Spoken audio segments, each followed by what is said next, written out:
امام ابن حجر اور امام ذہبی نے کتاب الکبائر میں ایک واقعہ نقل فرمایا، ایک عورت کا انتقال ہو جاتا ہے اور اس کی تدفین کے بعد اللہ جل وعلا اس کے قبر کے عذاب کو اس کے بھائی پر منکشف کر دیتا ہے۔ اس کے بھائی کا کچھ سامان قبر میں رہ جاتا ہے۔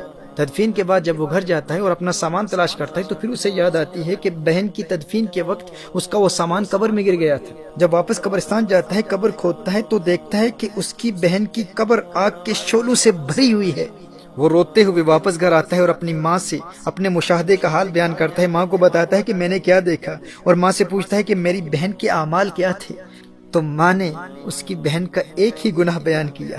ماں نے کہا، بیٹے تیری بہن نماز میں سستی کرتی تھی اور قضا پڑھتی تھی۔ محترم احبہ، اہل علم نے اس روایت پر کلام کرتے ہوئے کہا ہے کہ جو شخص عام طور پر نماز پڑھتا ہو لیکن سستی کی وجہ سے نماز قضا ہو جاتی ہو، یہ اس کا عذاب ہے کہ قضا پڑھنے والے کی قبر اگر آگ کے شعلوں سے بھر جاتی ہے تو بتاؤ جو بالکل نماز پڑھتا ہی نہیں اس کے عذاب کا عالم کیا ہوگا، اس کا عذاب کس قدر دردناک ہوگا۔ میرے دوستو، جو ایک نماز بھی بغیر عذر شرعی کے قضا کرتا ہے اس کا جرم زانی سے بڑا ہے، قتل کرنے والے سے بڑا ہے، چوری سے بڑا ہے، ڈکیتی سے بڑا ہے، رشوت سے بڑا ہے۔ جو نماز میں سستی کرتا ہے، اپنے وقت پر ادا نہیں کرتا، قرآن کریم کی اس آیہ مبارکہ کی روشنی میں یلقون غیا، جو نماز میں سستی کرتا ہے، نماز اپنے وقت پر ادا نہیں کرتا، اسے جہنم کی گہری وادی جس کا نام غی ہے اس میں عذاب دیا جائے گا۔ تو جو نماز پڑھتا ہی نہیں اس کا عذاب کس قدر دردناک ہوگا۔ میری آج کی یہ گفتگو اس کے متعلق نہیں ہے جو نماز بالکل پڑھتا ہی نہیں ہے، یہ اس کے لیے ہے جو نماز میں سستی کرتا ہے، قضا کرتا ہے۔ آج جتنی روایات پیش کر رہا ہوں یہ اسی حوالے سے پیش کر رہا ہوں، لیکن اس سے ان لوگوں تک بھی پیغام پہنچنا چاہیے جو بالکل نماز پڑھتے ہی نہیں۔ محترم احبہ، نماز کسی حال میں معاف نہیں۔ بیماری کی حالت میں بھی نماز فرض ہے۔ کھڑے ہو کر نہیں پڑھ سکتے تو بیٹھ کر پڑھیں، بیٹھ کر نہیں پڑھ سکتے تو لیٹ کر پڑھیں، پانی نہیں ہے تو تیمم کر لیں۔ نماز تو میدان جنگ میں بھی معاف نہیں ہے۔ محترم احبہ، نماز چھوڑنا تو بہت بڑی بات ہے، تارک الصلاۃ ہونا تو کجا۔ ہمارے اسلاف تو اس تصور سے بھی ڈرتے تھے کہ کہیں نماز میں سستی کرنے والوں میں ان کا نام نہ لکھا جائے یا نماز ضائع کرنے والوں میں ان کا شمار نہ ہو جائے۔ حضرت عبداللہ ابن عباس رضی اللہ تعالیٰ عنہما کی آنکھ میں پانی اتر آیا۔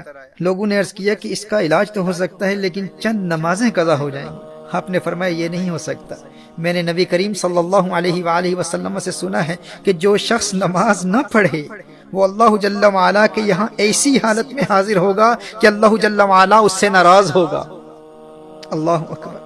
کہا کہیں میرا اللہ ناراض نہ ہو جائے۔ حدیث شریف میں آتا ہے نا کہ من لقی اللہ وہو مودع للصلاۃ، جو اللہ جل وعلا سے یوں ملاقات کرے کہ وہ نماز کو ضائع کرنے والا ہو تو اللہ جل وعلا اس کی کسی نیکی کی پرواہ نہیں کرتا۔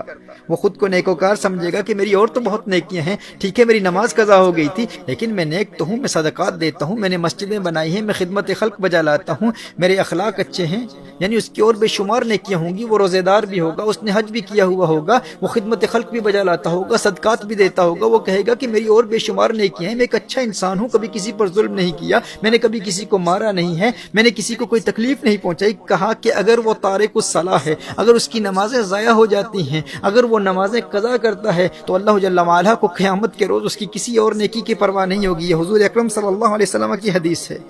اور ایک حدیث شریف میں آتا ہے من ترک الصلاۃ لقی اللہ وہو علیہ غضبان۔ اللہ اکبر۔ کہا کہ جس نے نماز ترک کی قیامت کے روز وہ اللہ جل وعلا سے اس حال میں ملے گا کہ اللہ اس سے ناراض ہوگا اور اس سے اللہ کے غضب کا سامنا کرنا پڑے گا۔ محترم احبہ، نبی کریم صلی اللہ علیہ وآلہ وسلم نے ارشاد فرمایا کہ قیامت کے روز بندے سے سب سے پہلے اس کی نماز کے متعلق سوال ہوگا، اس سے پوچھا جائے گا نماز پڑھتا تھا کہ نہیں۔ اور ایک روایت میں ہے کہ وہ قیامت کے دن اس طرح آئے گا کہ اس کے چہرے پر 3 سطروں میں لکھا ہوگا۔ پہلی سطر میں لکھا ہوگا اے اللہ کے حق کو ضائع کرنے والے، اور دوسری سطر میں لکھا ہوگا اے اللہ کے غضب کے ساتھ مخصوص، اور تیسری سطر میں لکھا ہوگا کہ جس طرح تو نے دنیا میں اللہ کے حق کو ضائع کیا اسی طرح آج تو اللہ کی رحمت سے مایوس ہوگا، آج تو اللہ کی رحمت سے مایوس ہوگا۔ میں حضرت ابن عباس رضی اللہ تعالیٰ عنہما کے حوالے سے عرض کر رہا تھا کہ آنکھ میں پانی اتر آیا اور لوگوں نے عرض کیا کہ اس کا علاج یہ ہے کہ چند دنوں کی نمازیں قضا ہو جائیں گی۔ فرمایا یہ نہیں ہو سکتا، کیونکہ میں نے نبی کریم صلی اللہ علیہ وسلم سے سنا ہے کہ جو شخص نماز نہ پڑھے وہ اللہ جل وعلا کے یہاں ایسی حالت میں حاضر ہوگا کہ اللہ اس سے ناراض ہوگا۔ محترم احبہ، اگرچہ ان کے اس عذر کی وجہ سے نماز چھوڑنا ان کے لیے جائز تھا، وہ اس عذر کی وجہ سے ہرگز تارک الصلاۃ نہ ہوتے، لیکن انہیں اس بات کا خوف تھا کہ کہیں نماز ضائع کرنے والوں میں میرا شمار نہ ہو جائے۔ اور ایک روایت میں تو آیا ہے کہ انہیں کہا گیا کہ آپ کی نمازیں قضا نہیں ہوں گی، بس 5 دن زمین کے بجائے بلند لکڑی پر سجدہ کرنا ہوگا، یعنی زمین پر سجدہ نہیں کر پائیں گے، سجدہ کریں گے لیکن بلند لکڑی پر سجدہ کرنا ہوگا۔ تو حضرت عبداللہ ابن عباس رضی اللہ تعالیٰ عنہما نے ارشاد فرمایا، 1 رکعت بھی اس طرح ادا نہیں کروں گا۔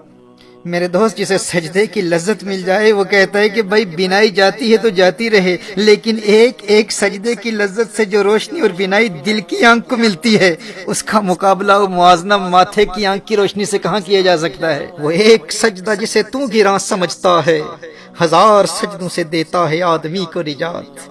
وہ سجدہ روح زمیں جس سے کانپ جاتی تھی، اسی کو آج ترستے ہیں ممبر و محراب۔ ویسے تو مسجدوں میں ہزاروں سجدے کرنے والے ہوتے ہیں، لیکن جس سجدے کو آج ممبر و محراب ترستے ہیں وہ سجدہ کون سا ہے؟ یہ وہ سجدہ ہے جو اس قدر انہماک قلب اور حضوری قلب سے ادا کیا جاتا ہے کہ بندے میں ایسی انقلابی روح پیدا کر دیتا ہے کہ بندہ در در کی ٹھوکریں کھانے سے ہمیشہ ہمیشہ کے لیے آزاد ہو جاتا ہے۔ در در دیے در در نالوں، در بن جا ایک دردا، چول کتا کیوں اخویندائیں، در بن وقتاں وردہ۔ جب وہ ایک در کا در بن جاتا ہے پھر اللہ جل وعلا اسے در در کی در در سے ہمیشہ ہمیشہ کے لیے آزاد کر دیتا ہے۔ جب وہ اللہ کی بارگاہ کا منگتا بن جاتا ہے پھر کسی اور کی بارگاہ میں جولی پھیلانے کی حاجت کبھی پیش نہیں آتی۔ در در دیے در در نالوں، در بن جا ایک دردا، چول کتا کیوں اخویندائیں، در بن وقتاں وردہ۔ وہی سجدہ ہے لائق اہتمام کہ ہو جس سے ہر سجدہ تجھ پہ حرام۔